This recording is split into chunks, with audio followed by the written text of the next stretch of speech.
Seja mais uma vez muito bem-vindo, muito bem-vinda. Nessa aula, nós vamos nos aprofundar um pouquinho mais sobre as emoções primárias, para que você possa entender um pouquinho mais como o teu sistema funciona. Claudinei, mas o que é emoção? O que é sentimento? Eu sei o que é um sentimento, ou eu sei que é uma emoção, ou para você as duas coisas são a mesma coisa? Como você já conhece, eu gosto muito da tua interação aqui. Escreve aqui para mim se você sabe o que é uma emoção, se você sabe o que é um sentimento, ou se para você as duas coisas no dia a dia. Emoção e sentimento são coisas completamente diferentes.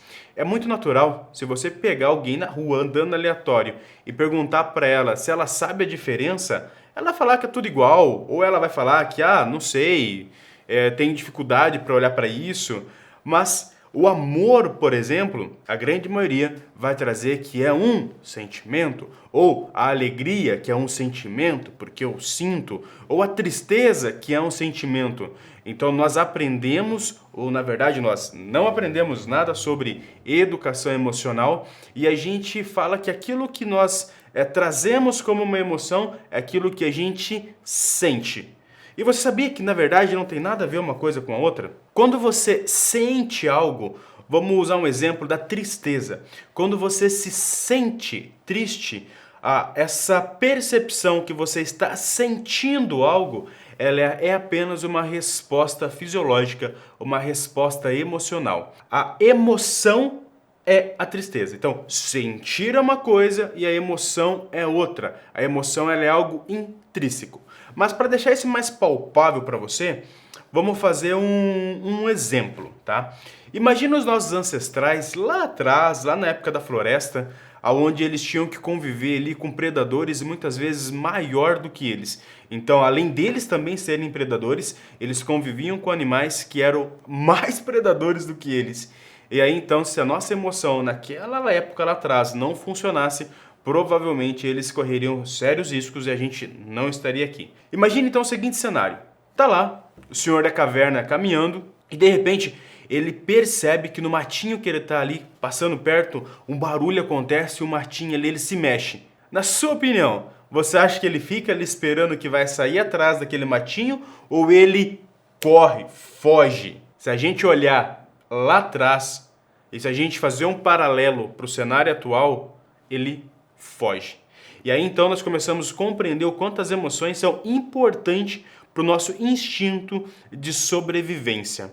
Por isso que é algo que nós não conseguimos controlar. Então, quando esse homem da caverna está lá caminhando e ele percebe que tem algo se mexendo no mato, o sistema nervoso dele, o inconsciente dele, onde armazena as informações, o que esse sistema faz? Ele toma conta rapidamente de tudo que está acontecendo e ele dispara um comando para o corpo inteiro. Foge.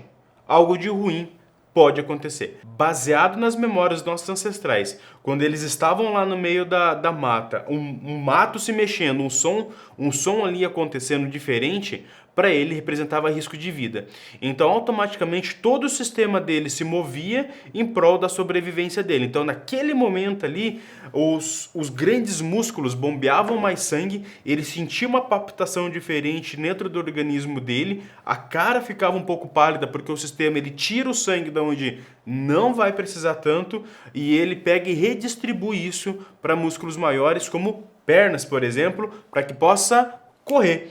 Então, quando ele termina de correr, que ele para e começa a racionalizar, e ele, opa, do que eu estou correndo? O que aconteceu ali? Aí então que a parte cognitiva vai compreender o que está sentindo.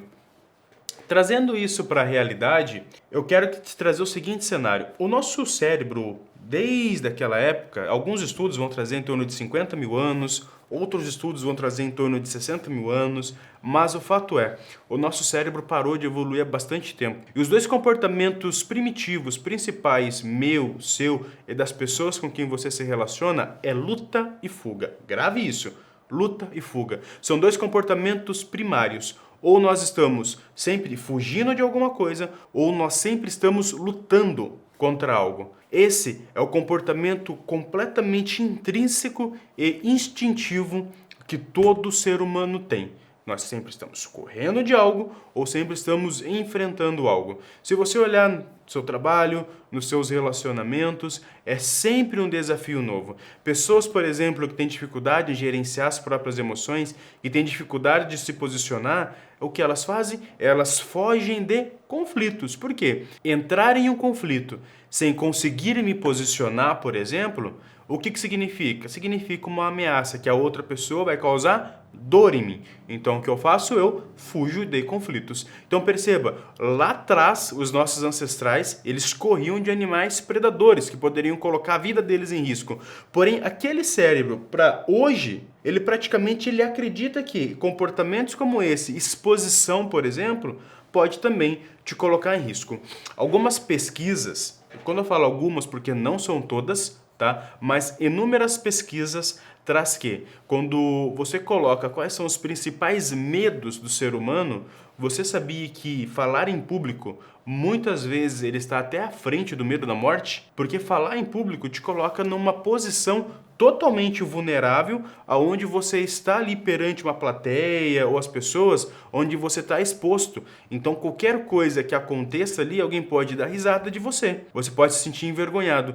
Então, para que eu não sinta essa dor, para que eu não sinta essa rejeição do público, o meu sistema muitas vezes faz com que eu trave.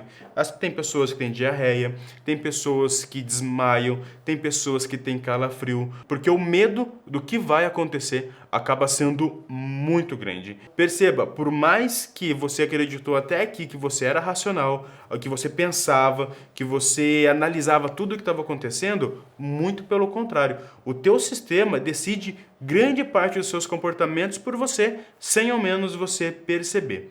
Ter consciência disso, tomar consciência disso, te torna muito mais lúcido no dia a dia para que você possa, de fato, parar, respirar e analisar as coisas que estão acontecendo. Analisar aquilo que te falam, analisar o que a esposa ou o marido falam, analisar o que o seu chefe, seu líder ou seu amigo fala para você, analisar o que o seu subordinado fala. Quando você para, respira um pouquinho, reflete e não dá uma resposta imediata, você agora tem a oportunidade de refletir sobre o que está acontecendo e achar o melhor caminho. Mas lembre-se, guardar, engolir ou deixar de se expressar ou deixar de se posicionar não é benéfico nem para você e nem para as pessoas ao qual você se relaciona.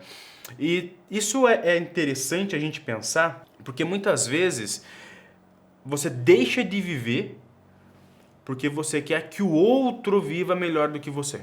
Existem algumas pessoas, e talvez tu conheça algumas, que elas usam a seguinte expressão: ah, eu faço tudo pelo outro. Não, você precisou de mim, eu estou à sua disposição. Mas essas pessoas, por exemplo, têm dificuldade em se olhar, têm dificuldade em olhar para o que sente e olhar para aquilo que é importante para elas. No decorrer da aula, eu vou me aprofundar um pouquinho mais para você sobre o que isso acontece, mas eu quero usar uma analogia aqui com você agora, que é do avião. Você já andou de avião?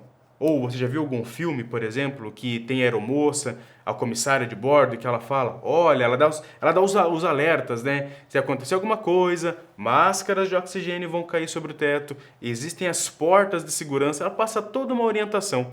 Mas tem uma orientação que ela passa que é assim, ó. Quando cair as máscaras, coloque primeiro as máscaras em você. Na sequência, você coloca a máscara no outro. E por que isso é aconselhável dentro de um avião?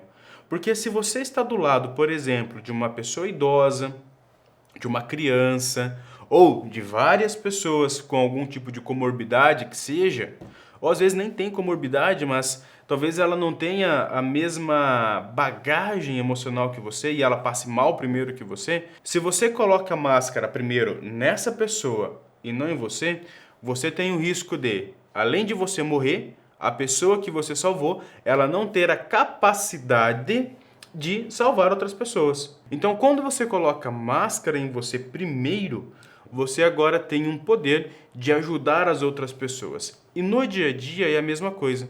A gente tenta fazer pelo outro primeiro e não consegue fazer por nós. E essa necessidade de agradar o outro, esse gatilho emocional de sempre fazer pelo outro e deixar você depois, ele é um botãozinho, como se fosse um botão de defesa acionado. Então, não se engane achando que você é extremamente filantrópico, achando que você é um queridinho ou uma queridinha, porque você está se prejudicando e está prejudicando as pessoas ao seu redor. E no decorrer aqui, nós vamos nos aprofundar um pouquinho mais nisso. Combinado?